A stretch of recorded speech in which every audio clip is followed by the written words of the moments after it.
G'day, Dougie Burt here from Doug Burt's Tackle World, the Gold Coast. Today I'm going to be talking to you about how to put on pilchers onto a gang hook. And we have many different types of gang hooks here to show you.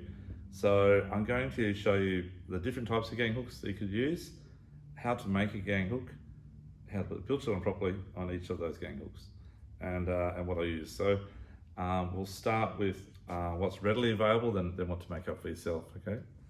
So first thing I'll show you, this is a packet of 5.0 Instinct hooks. Now these hooks are all bent eye, which I'll show you up close in a moment. And personally, I hate bent eye. I dislike bent eye hooks. So bent eye hooks are commonly like this type of thing here. And the problem is when you put them on the pilcher, they kink up, and they're quite difficult to manipulate in the bait, which I'll show you up close in a moment. So I'm not a big fan of bent eye hooks. I know the people down south love them, but I don't know, I guess you've missed out on the straight eye hook sometime in your life. But go straight eye hooks, they're much easier to use. The next style of hook we're going to use, which is straight eye, is just some mustard 4200 like this, and they are much more freely loose to manipulate when you're putting on a bait, so much easier to put on a bait, and the hookup rate is no different. I can go one-on-one and no difference at all. The third type of gang hook we're going to use is the same hook but with swivels in between. The swivels allow you to be even more easy to put on the pilchard, and theoretically when the fish is hooked up, and if it's on the last hook or the second last hook, they can't sort of crunch that hook out as easy, especially a big snapper or a big jewie or whatever it might be. It's a little bit difficult for them to dislodge the hook because it spins whilst they're trying to crunch it out. So not a bad idea, sorry. The problem is, if you look at these two hooks here, the same size hook, but the swivel one's quite a fair bit longer, so therefore you need to use a little bit bigger pilcher because most of the time they don't fit on, and you don't want to downsize your hook too much, so therefore you have to use a bit bigger pilcher. And just we'll show you how to do that in a moment. And the last one I'm going to show you how to use is just like a true turn hook. So these are also joined by swivels. That's a 2-hook rig. So I'll just show you how to put that on, just cutting the tail off the pilchard and using like 2/3 of a pilly. They're really good, or half a pilchard. So I'm using 30-pound leader here, so that's what I normally use when I'm snapper fishing, very light. And if you don't want to use a snelled hook system, which is like 2 hooks joined by line, you use this type of system. Tools of the trade for opening up hooks, just a pair of side cutters like so. Pair of scissors like so. I use pink ones so my mates don't steal it. Like, you're not going to steal that off your mate, right? And let's use a file. Now the true turns and the chemically sharpened hooks, the bent ones, which are really sharp, that you don't need to do much with those, but the mustard hooks, unfortunately they're not the sharpest hooks, so I just give them a bit of a touch up with a small bastard file. Sell these little things, and just hit it both sides and on the top, and it becomes a lot sharper. So we'll do that in a moment as well, up close. So what we might do is we'll just have a quick break, and then I'll get the pilchers out and we'll come back to putting it all together for you.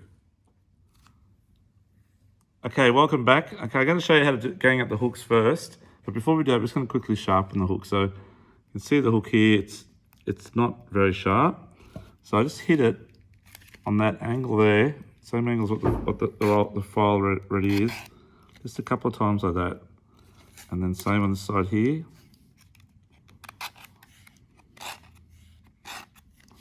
Just like so. Already getting sharper. And just the top one.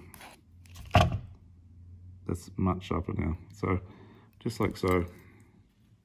Again, pretty blunt. But they're sharp enough, but they're not sharp enough, if that makes sense. They'll suffice, but most of the time most people don't worry about it, but it's just better if you can do it.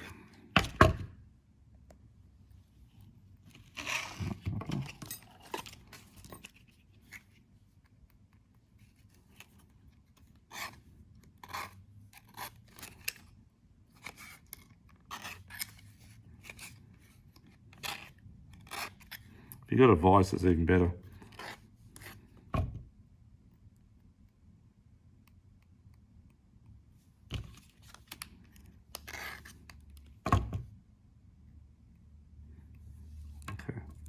So next thing I do is open the hook's eyes up. So a little hook opening tool here. So I like to use side cutters.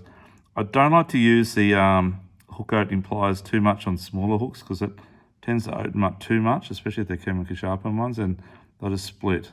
So this one here, you just push down like so, and that's enough. It's enough to get the hook in. I get the swivel in, sorry, or the hook, either or. Just like so. So if I was to put the hook in, you just go like that, turn it around, and pop it in like that, okay? Oh, sorry, that's the top one. Here, same deal.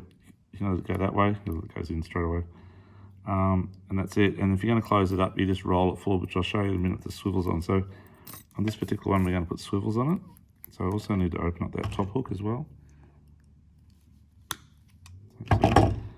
Now these swivels here are very strong.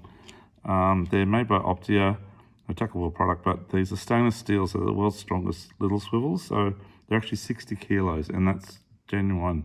They're strong. They're ridiculously strong. They're only size 5 crane, so you can expect big fish on these.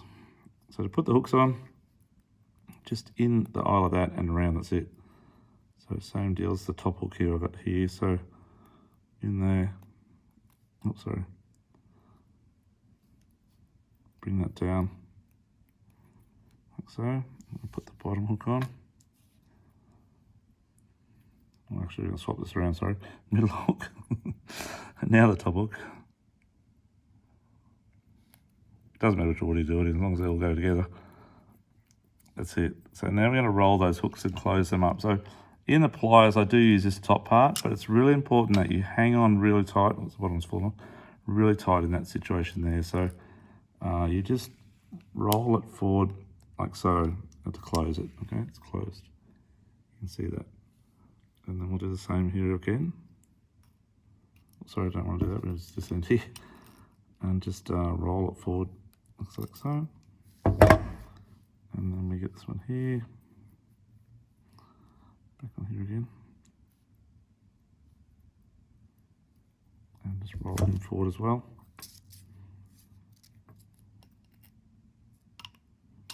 So it twitches the hook around, you can get your finger in here. So be careful, because these hooks are sharp, you don't want to do that. So just roll it forward, so that's it. Oops, I do get my finger. It's hot, those hooks are sharp. And that's ready to go, okay?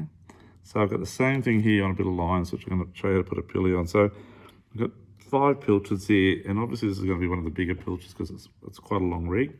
So we go for this bad boy here, and we're just going to put him in, measure it out like so. So when I put a pilchard on, please remember it's bum to thumb, okay? So bum to thumb, that's the way you hold it. His tail's off this one, but that's all right. So just measure it out. Okay, it's going to go in here. The first hook's going to start about here. And when you put it in, you've got this little dotted line, which is like easy thing for beginners and even those experienced. And I generally go through the spine on this one, and you hold these 2 fingers here with the gap in between for the hook to go through so you don't stab yourself, okay? And push down with your thumb, just like so. And go on the dotted line again. Push it down with your thumb, pull through, and then the eyes just like that. And that's how the pilchard is presented when you're fishing, except he's missing his tail. Anyhow, that's how we do it. So that's that one there. And then we're going to grab this rig here, which doesn't have any swivels, but still nice and loose, okay? I'm trying to show you the difference here. I'm putting a pilchard on. I'll use those. These are 5.0s, so just check the length here. That's the same. So again, measure it out. Okay, so we're going to do it. First hook's going to go in around about here somewhere on the dotted line. Push it down between these 2 fingers. Same deal again. And through the eye, and that's it again. See how easy it is to put on? So this is what I'm trying to show to you. And then we'll get these hooks that are got the bend in them, which a lot of people may like, but I personally don't. These are a bit smaller pilchard here, so you can measure it out. So first hook in.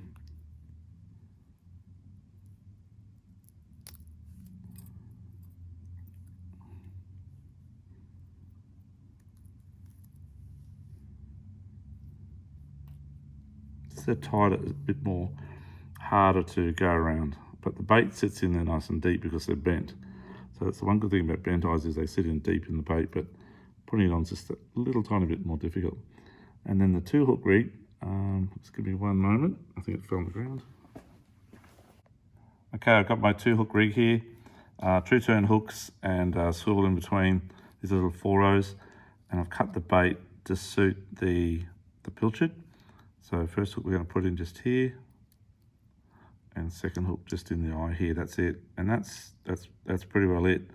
So that's how you use a 2-hook rig. Really good for fly lining from snapper, and I run my sinker straight on top here. Sometimes I run a skirt on top here as well, but all these will be the same situation rig. So tailor off the beach, same scenario. Snapper, float lining, same scenario. Mackerel, same scenario. If you're a bit suicidal on the leader, get a lot more bites, but can actually get bitten off a few times. But gang hooks, like, you know, even on Spanish mackerel, sometimes if they're not touching wire, I'll definitely use like 30 or 40 pound leader. Particularly fluorocarbons, it's a bit harder to bite through.